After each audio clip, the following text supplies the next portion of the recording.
வணக்கம் உறவுகளே, நான் தான் கௌரி ஹைக்கிறேன். எல்லோரும் அப்படி நல்ல சுகமாக இருக்கிறீங்களா? இந்த வீடியோவில் நாங்கள் இன்றைக்கு பார்க்க போகிறது சீனி முறுக்கு. இதை சிப்பி சோகியும் என்றும் சொல்வார்கள். இந்த ரெசிபி நாளாக போடுறதுக்கு எனக்கு டைம் கிடைக்கல. இப்போ இந்த ரெசிபியை உங்களுக்காக அப்லோட் பண்ண போகிறேன். இந்த ரெசிபியை இப்போது எப்படி செய்வது என்பதை பார்ப்போம் வாங்க. 4 கப் அவித்த கோதுமை மாவு எடுத்திருக்கிறேன். இந்த முறுக்கு ரெசிபிக்கு கட்டாயம் எல்லா ஐட்டம்ஸும் நீங்கள் வீட்டில் செய்ததாக இருக்க வேணும். 1 கப் மா இந்த கப்பாலே எடுத்திருக்கிறேன். கடையில் வாங்கியதுகள் முறுக்கெல்லாம் ஓயிலுக்குள்ளே உடைந்து விழுந்துடுவார். 2 கப், நீங்கள் எந்த கப்பால் வேணுமென்றாலும் எடுக்கலாம்.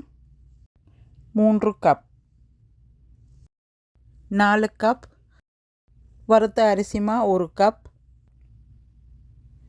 2 கப் வீட்டில் தயாரித்த மாவாக இருக்க வேணும். 3 கப் உளுத்தம்மா 1.5 கப். எல்லாமே வீட்டில் தயாரித்ததாக இருந்தால் நல்லா. கடையில் வாங்கி செய்யும் மாக்கள் சில நேரம் பிழைக்கும். முறுக்கு முறிஞ்சு விழுகிறதுக்கு சான்ஸ் இருக்கிறார். எனக்கு நிறைய தடவை அப்படி நடந்திருக்கிறது. நெய் 2 டேபிள் ஸ்பூன். எந்த விதமான நெய் என்றாலும் சேர்க்கலாம். இது வெஜிடபிள் நெய் சேர்த்துக்கொள்கிறேன். பட்டரும் சேர்த்துக்கொள்ளலாம். இந்த ஐட்டம்ஸ் நீங்கள் கூட சேர்க்கக்கூடாது. கூட சேர்த்தால் என்ன நடக்குமெண்டா, முறுக்கு நெய் கூடினாலும் ஓயிலுக்குள்ளே முறிஞ்சு விழுகிறதுக்கு சான்ஸ் இருக்கிறார். எள்ளு 4 டேபிள் ஸ்பூன். வெள்ளையும் சேர்க்கலாம், கருப்பும் சேர்க்கலாம். உங்களுக்கு எது விருப்பமோ அதை சேர்த்துக்கொள்ளுங்கள்.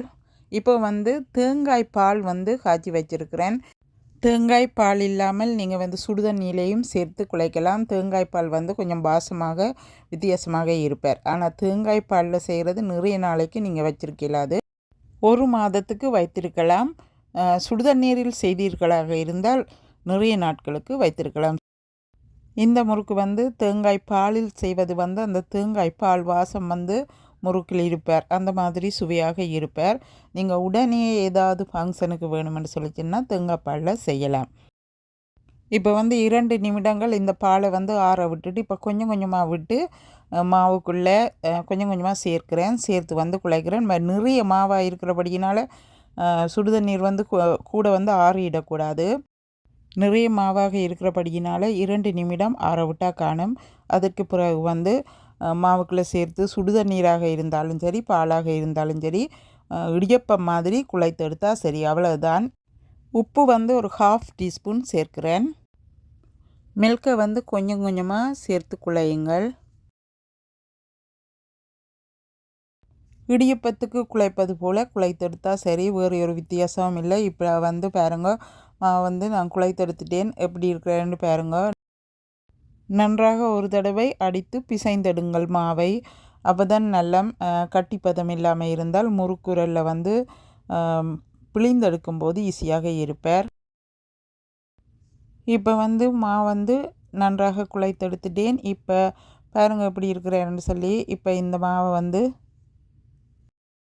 உரலில் சேர்த்து முறுக்கை புழிந்தெடுப்போம். பார்ப்போம் அப்படி வர்றாருன்னு சொல்லி. நான் இப்போ ஒரு சீட் விரித்திருக்கிறேன். அந்த சீட்டில் ஈஸியாக புழிந்தெடுக்கக்கூடியதாக இருப்பார். நீங்கள் உங்களுக்கு விருப்பமான ஏதாவது வைத்திருந்தாலும் அதில் புழிந்தெடுக்கலாம். இந்த பாருங்க, இப்படி உங்களுக்கு எந்த டிசைன் வேணுமோ அதில் புழிந்தெடுத்துட்டு முறுக்கு நீங்கள் சரியாக குழைத்திருந்தால் இப்படி கையால் தூக்கி எடுக்கக்கூடியதாக இருப்பார். இப்படி பாருங்க, ஒரு சைடில் நீங்கள் ஒரு பிளேட்டில் எடுத்து வைக்கலாம். எடுத்து வைத்துட்டு அதற்கு பிறகு சுட்டெடுக்கலாம். முறுக்குக்கு ஓயில் நன்றாக கொதித்திருக்க வேணும். ஓயில் நன்றாக கொதித்திருக்காமல் இருந்தால் நீங்கள் முறுக்கை ஓயிலுக்கு போடும்போது முறுக்கு கரைந்துடுவார். பிறகு நீங்கள் மாவை தான் கிள்ளி எடுக்க வேணும். அதனால் கொஞ்சம் கொதிக்க விடுங்க.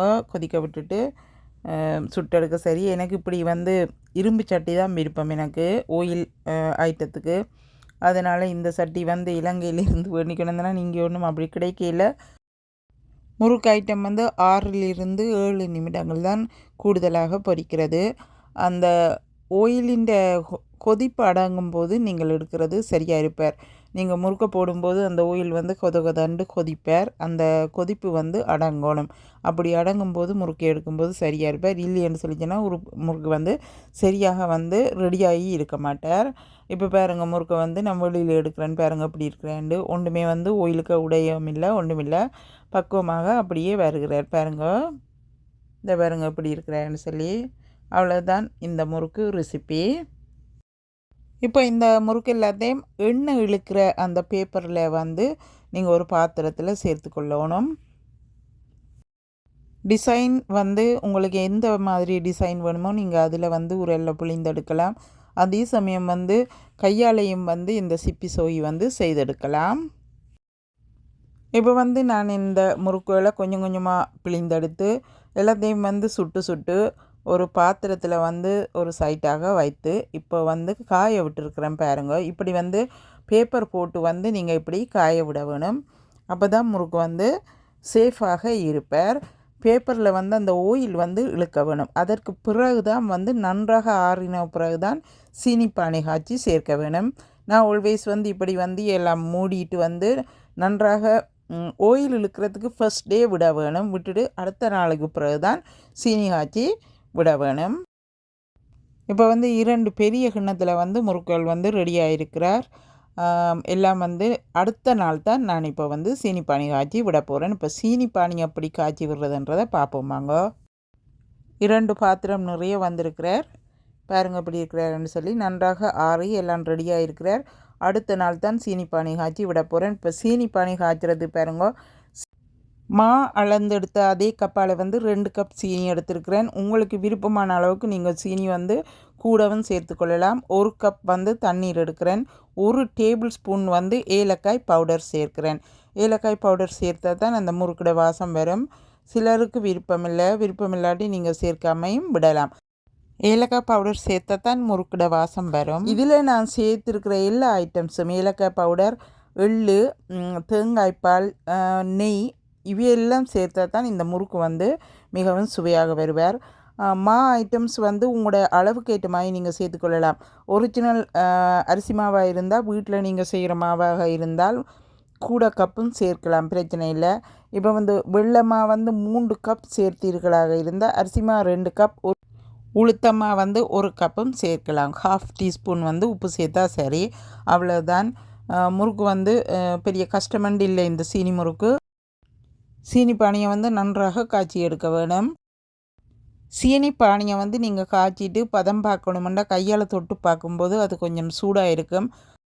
தண்ணீருக்குள்ளே ஒரு 1/2 டீஸ்பூனை விட்டுட்டு நீங்கள் அதை வந்து கையால் தொடும்போது அது திரைஞ்சி உங்களோட கையில் வந்ததாக இருந்தால் சீனி பானி ரெடியண்டு அர்த்தம். கூட காய்ச்சினீங்களாக இருந்தால் உடனே கல் பற்றிடுவார்.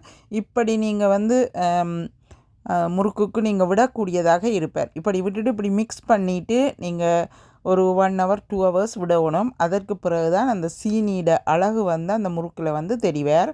பாருங்கள் எப்படி இருக்கிறேன்னு சொல்லி. சீனி பானி சேர்த்ததன் பிறகு ஒரு 2 மணித்தியாலம் நன்றாக முறுக்கை ஆற விடணும். அப்போ தான் முறுக்குட அழகு வந்து வருவார். எல்லா முறுக்குக்கும் படக்கூடிய அளவுக்கு இப்படி வந்து மிக்ஸ் பண்ணி விடுங்க. அதோடு வந்து இடைக்கிட வந்து கிளறி விட்டால் தான் இந்த முறுக்கு வந்து எல்லாமே உண்டா சேர்ந்து மிக்ஸ் ஆக மாட்டார். இடைக்கிட வந்து இப்படி வந்து கிளறி விடுங்க. கிளறி விட்டால் தான் சொரியாக வருவார். அதோடு வந்து 2 ஹவர்ஸுக்கு நீங்கள் ஆற விடும்போது தான் அந்த சீனியோட அழகு வந்து தெரிவார். அவ்வளவுதான் சீனி முறுக்கு ரெசிபி வந்து. இந்த ரெசிப்பியை வந்து நீங்கள் கடை மாவில் செய்யும்போது கட்டாயம் பிழைக்கும்போது வந்து என்னத்துக்காக பிழைப்பாருன்னு சொன்னால் அரிசி மா வந்து அவையின் ஒரிஜினல் மா இல்லை. இந்த பாருங்க முறுக்கு வந்து அப்படி இருக்கிறாருன்னு சொல்லி இப்படி இருக்க வேணும். இந்த வீடியோ உங்களுக்கு பிடித்திருந்தால் இந்த வீடியோவுக்கு ஒரு லைக் பண்ணுங்கள். மற்றவர்கள் பார்க்குறதுக்கு ஷேர் பண்ணுங்கள். சப்ஸ்கிரைப் பண்ணாத நீங்கள் சப்ஸ்கிரைப் பண்ணுங்கள். இந்த வீடியோவில் இருந்து விடைபெற்றுங்க. இன்னும் ஒரு வீடியோவில் உங்கள் கூட இணைந்திருப்பேன். நன்றி.